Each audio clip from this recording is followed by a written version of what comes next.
বাংলাদেশ সার্ভারে যখন ফেসবুক চলতেছে না তখন আপনার ভিপিএন ইউজ করে ফেসবুক ইউজ করতেছি। তবে এই ভিপিএন ব্যবহার করে ফেসবুক ইউজ করার পেছনে কোনো বড় সমস্যা হতে পারে কিনা, আমাদের অ্যাকাউন্টটা ডিসেবল হতে পারে কিনা, অ্যাকাউন্টটা ব্লক হয়ে যেতে পারে কিনা, বা অ্যাকাউন্টটা হ্যাক হতে পারে কিনা, এই বিষয়ে আমি আজকে এই ভিডিওতে আলোচনা করব।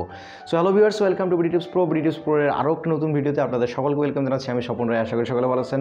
সো ভিডিওটা শুরু করার আগে একটা ছোট্ট রিকোয়েস্ট, যারা এখন পর্যন্ত বিডি টিপস প্রো চ্যানেলটিকে সাবস্ক্রাইব করেনি তারা চ্যানেলটিকে সাবস্ক্রাইব করে নিন এবং পাশে আসা বেল আইকনটি এনেবল করে দিন, যাতে আমার আপলোড করা প্রত্যেকটা ভিডিও আপনি নোটিফিকেশন আগে পেয়ে যান। So let's get started.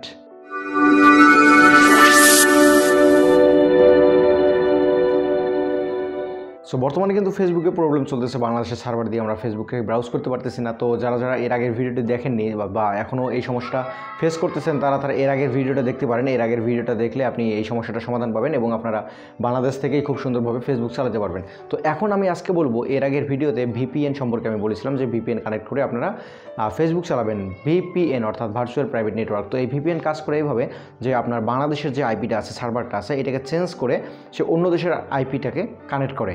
তো বাংলাদেশের আইপি যে অর্থাৎ সার্ভারে যেহেতু ফেসবুকটার প্রবলেম হচ্ছে, সেহেতু অন্য দেশের আইপি দিয়ে আমাদের এই প্রবলেমটা হওয়ার কথা না বা হচ্ছে না, সুতরাং আমরা স্মুথলি ফেসবুক চালাতে পারছি। তো এখন সমস্যা হচ্ছে যে এই ভিপিএনটা যে আমরা ইউজ করতেছি, এই ক্ষেত্রে আমাদের অ্যাকাউন্টের উপর রিস্ক কতটুকু, অ্যাকাউন্টের কোনো সমস্যা হতে পারে কি না। সো একটা কমন প্রশ্ন এবং কমন উত্তর হচ্ছে যে রিস্ক আছে আবার রিস্ক নেই।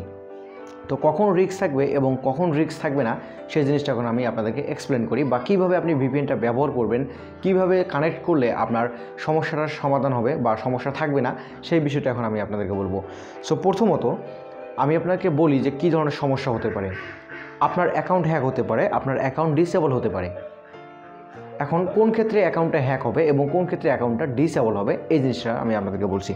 অ্যাকাউন্ট ডিসেবল হবে যখন আপনি বারবার র্যান্ডমলি আপনার আইপিটাকে চেঞ্জ করবেন। যেমন এখন আপনি ব্যবহার করতেছেন ইন্ডিয়ার আইপি, 1 ঘন্টা পর আপনি বা আধা ঘন্টা পর আপনি ব্যবহার করলেন যে ইউনাইটেড স্টেট অর্থাৎ আমেরিকার আইপি। তো আরেক ঘন্টা পর বা আধা ঘন্টা পর আপনি ব্যবহার করতেছেন লন্ডনের আইপি, তারপর ফ্রান্সের, জাপানের, বিভিন্ন সময় অর্থাৎ এই 2-1 ঘন্টা পর আপনি আপনার আইপিটাকে চেঞ্জ করে ফেলতেছেন, অন্য কান্ট্রি দিচ্ছেন।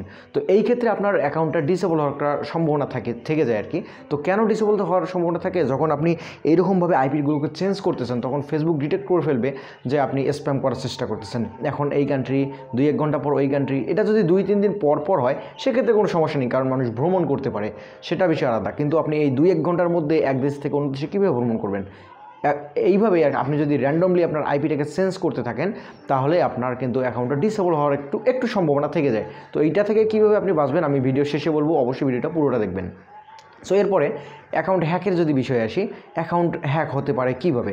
সো এখানে অ্যাকাউন্ট হ্যাক হওয়ার কোনো চান্স নেই আমাদের বোকামি ছাড়া। অর্থাৎ আমরা যদি কোনো বোকামি করি সেক্ষেত্রে আমাদের অ্যাকাউন্টটাকে হ্যাক হতে পারে, বাট আমরা যদি এখানে সিকিউরভাবে অর্থাৎ নর্মালভাবে ব্রাউজ করি তাহলে আমাদের কোনো সমস্যা নেই। তো এখন বলি যে কী ধরনের সমস্যা করলে আমাদের অ্যাকাউন্টে হ্যাক হবে। আপনারা ভিপিএন, কোনো ভিপিএন, আমি কালকে কিন্তু ইউএফও ভিপিএন আপনাদেরকে সাজেস্ট করেছিলাম। তো ইউএফের সাথে আমি আজকে ভিপিএন সাজেস্ট করতেছি, আপনার super VPN, turbo VPN, touch VPN, এইসব ভিপিএন কিন্তু হাই সিকিউর। তো এই ভিপিএনগুলো আপনারা ইউজ করতে পারেন, তাহলে আপনাদের কোনো সমস্যা হবে না। কিন্তু আপনারা যে অন্য কোনো ভিপিএন ইউজ করেন, এবং আরেকটা জিনিস দেখবেন যে কখনো অ্যাড আসে যে ফেসবুকে লগ ইন করুন, বা ভিপিএনে ঢোকার পর বা আদার্স কোনো সাইটে যাওয়ার পর আপনারা দেখতেছেন যে নিচে ফেসবুকের একটা লোগো দিচ্ছে, ওই লোগোতে ক্লিক করে আপনি ফেসবুকে লগ ইন করতেছেন। তো এই ক্ষেত্রে ওইটা যদি ফিশিং সাইট হয়, ফিশিং সাইট কি এটা একটু এক্সপ্লেন করি। ফিশিং সাইট হচ্ছে এইরকম সাইট যে সরাসরি ওই অরিজিনাল সাইটের মতোই দেখতে হবে। তো আপনি যখন এই সাইটটি ব্রাউজ করবেন তখন সাইটের মেন যে ইন্টারফেস, অর্থাৎ মেন সাইটের সঙ্গে যে ইন্টারফেসটা, সেই ইন্টারফেসটা চলে আসবে। কিন্তু আপনি যখন লগ ইন করবেন, আপনার ইউজার নেম বা আপনার ফোন নাম্বার, পাসওয়ার্ড দিয়ে এখানে লগ ইন করবেন, তখন সেটা লগ ইন হবে না। কিন্তু যারা এই সাইটটা তৈরি করেছে তাদের কাছে আপনার লগ ইন ডিটেলসটা চলে যাবে, অর্থাৎ আপনার পাসওয়ার্ডটা এবং আপনার যে ফোন নাম্বারটা আছে অথবা ইমেল আছে, এই দুইটাই কিন্তু হ্যাকারের কাছে চলে যাবে। তো আপনার ইউজার নেম বা পাসওয়ার্ড এবং আপনার ইমেল অ্যাড্রেস বা ফোন নাম্বার, এইগুলো পাওয়ার পর ওরা কিন্তু সহজেই তার ফেসবুক অ্যাকাউন্টে অর্থাৎ আপনার ফেসবুক অ্যাকাউন্টে লগ ইন করতে পারবে। তো এই ক্ষেত্রেই একটা হ্যাক হওয়ার পসিবিলিটি আছে।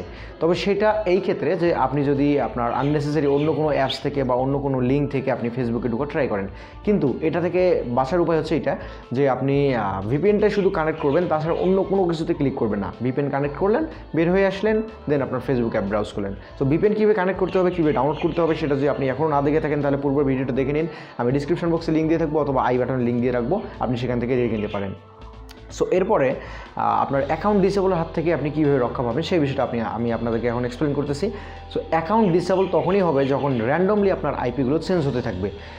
তবে এটা কিন্তু ফ্রি ভিপিএনে অনেক ক্ষেত্রে হয়, র্যান্ডমলি আইপিগুলো চেঞ্জ হতে থাকে। তবে ফ্রি ভিপিএনও যদি র্যান্ডমলি আইপিগুলো চেঞ্জ হয়, সেটা হচ্ছে শুধুমাত্র আপনি যদি র্যান্ডমলিভাবে এটাকে কানেক্ট করেন, কোনো নির্দিষ্ট সার্ভার ফিক্স না করে, এবং এক দেশের বিভিন্ন সার্ভার যদি কানেক্ট হয় আপনার ভিপিএনে, সেক্ষেত্রে কোনো সমস্যা নেই। আপনি আজকে এখন 1 ঘন্টার মধ্যে আপনি ঢাকাও থাকতে পারেন, আবার চিটাগাংও গিয়ে থাকতে পারেন, এটা কোনো ব্যাপার না। তো কথা হচ্ছে আপনার কান্ট্রিটা যেন র্যান্ডমলি না হয়, কান্ট্রিটা যেন র্যান্ডমলি চেঞ্জ না হয়, এই বিষয়ে একটু কেয়ারফুলি থাকবেন। সো এই বিষয়ে কেয়ারফুলি থাকবেন এইরকমভাবে যে আপনি ভিপিএনে ঢুকবেন এবং ভিপিএনে ঢুকে নির্দিষ্ট একটা কান্ট্রি সিলেক্ট করবেন এবং বারবার সেই কান্ট্রিতেই আপনি কানেক্ট করবেন। এইভাবে যদি আপনি ফেসবুক ব্রাউজ করেন, সেক্ষেত্রে আপনার এটা হ্যাক হওয়ার কোনো চান্স নেই বা ডিসেবল হওয়ার কোনো চান্স নেই। সুতরাং মেইন যে কথাটা দাঁড়ালো এই ভিডিও শেষে, সেটা হচ্ছে যে আপনি যদি আপনার আননেসেসারি কান্ট্রি চেঞ্জ না করে ভিপিএন ব্যবহার করেন, তাহলে আপনার অ্যাকাউন্টের কোনো সমস্যা নেই। এবং আপনি যদি আবল তাবল কোনো অ্যাপসে না যান এবং আপনার আবল তাবল কোনো লিঙ্ক থেকে যদি আপনি ফেসবুক ব্রাউজ না করেন বা আপনার সোশ্যাল মিডিয়াগুলো ব্রাউজ না করেন, সেক্ষেত্রে কিন্তু আপনার অ্যাকাউন্ট হ্যাক হওয়ার কোনো পসিবিলিটি নেই এখান থেকে।